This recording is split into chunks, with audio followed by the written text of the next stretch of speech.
അസോസിയേഷന് PR ഏജൻസിയുടെ പണിയാണോ ഉള്ളത്? Lucifer എന്ന സിനിമയുടെ പരസ്യത്തിനെതിരെ പരാതി നൽകിയ നടപടി ഏറെ സംശയങ്ങൾക്ക് ഇടവരുത്തുന്നതാണ്. ആ സിനിമയുടെ പബ്ലിസിറ്റിക്ക് മാത്രമേ ഇത്തരം പരാതികൾ വഴിവെക്കൂ എന്ന് വിലയിരുത്തുമ്പോഴാണ് പോലീസ് സംഘടനാ നേതാക്കളുടെ വാണിജ്യ താൽപര്യത്തിൽ സംശയം തോന്നുന്നത്. യൂണിഫോം അണിഞ്ഞ പോലീസുകാരന്റെ നെഞ്ചിൽ നായകൻ ചവിട്ടുന്ന രംഗമാണ് പോലീസ് അസോസിയേഷൻ നേതാവിനെ പൊള്ളിച്ചിരിക്കുന്നത്. അതാണ് മുഖ്യമന്ത്രിക്കും DGPക്കും പരാതി നൽകുന്നതിൽ കൊണ്ടുചെന്നെത്തിച്ചത്. സിനിമയിൽ ചവിട്ടുകൊണ്ട കഥാപാത്രം ഒരു IPS ഓഫീസറായിട്ടും IPSകാർക്കില്ലാത്ത വികാരമാണ് പോലീസുകാരനായ സംഘടനാ നേതാവിന് ഇപ്പോൾ ഉണ്ടായിരിക്കുന്നത്.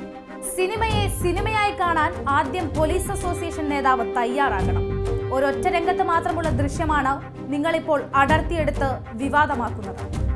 തുടക്കം മുതൽ ഒടുക്കം വരെ പോലീസ് കഥാപാത്രങ്ങൾ അടിവാങ്ങുന്ന എത്രയോ സിനിമകൾ മലയാളത്തിൽ തന്നെ ഇറങ്ങിയിട്ടുണ്ട്. അന്നൊന്നും ആർക്കും തോന്നാത്ത വികാരം ഇപ്പോൾ തോന്നാനുള്ള കാരണം എന്താണ്? ഇതിന് പോലീസ് അസോസിയേഷൻ നേതാവ് മറുപടി പറയണം. കാക്കിയുടെ നെഞ്ചിൽ ചവിട്ടുമ്പോൾ മാത്രമല്ല, കാക്കിയുടെ ഹീറോയിസത്തിനും കൈയടിച്ച ജനതയാണ് കേരളത്തിലുള്ളത് എന്നത് ഓർക്കുന്നത് നല്ലതാണ്. ഒരു സിനിമ തയ്യാറാക്കുമ്പോൾ അതിലെ തിരക്കഥയ്ക്കനുസരിച്ചാണ് കഥാപാത്രങ്ങളെ സൃഷ്ടിക്കുക. അത് സിനിമാ പ്രവർത്തകരുടെ ആവിഷ്കാര സ്വാതന്ത്ര്യമാണ്. പോലീസ് കഥാപാത്രം നായകനാകണോ വില്ലനാകണോ, അടിക്കണോ അടി വാങ്ങണമോ എന്നൊക്കെ തീരുമാനിക്കുന്നതും തിരക്കഥാകൃത്തും സംവിധായകനുമാണ്.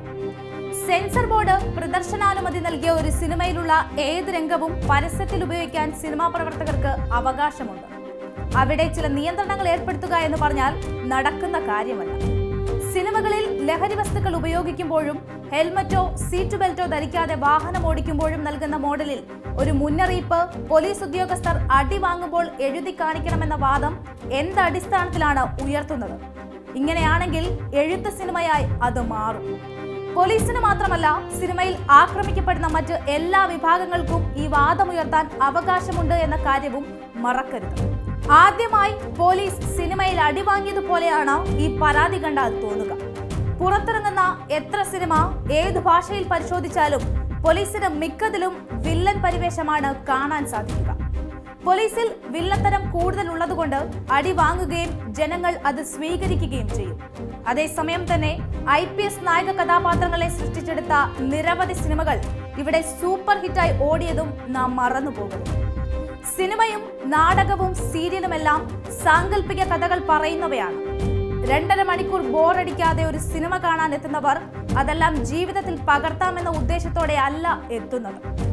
സിനിമകൾ നൽകുന്ന നല്ല സന്ദേശങ്ങൾ ഉൾക്കൊള്ളാനും അല്ലാത്തവ തിരസ്കരിക്കാനുമുള്ള ബോധം മലയാളിയുടെ ചിന്താശക്തിക്കുണ്ട്. അതിന് ഏതെങ്കിലും ഒരു പോലീസ് സംഘടനാ നേതാവിന്റെ ഇടപെടൽ ആവശ്യമില്ല. പോലീസിനെതിരെയുള്ള ആക്രമണങ്ങൾ പ്രസിദ്ധപ്പെടുത്തുന്നത് കുറ്റകരമാക്കണമെന്ന് പറയുന്നതിലും ഭേദം സംഘടനാ നേതാവ് സ്വന്തം സേനയിലെ കളങ്കിത കാക്കികളെ ഉപദേശിക്കുകയാണ് നല്ലത്.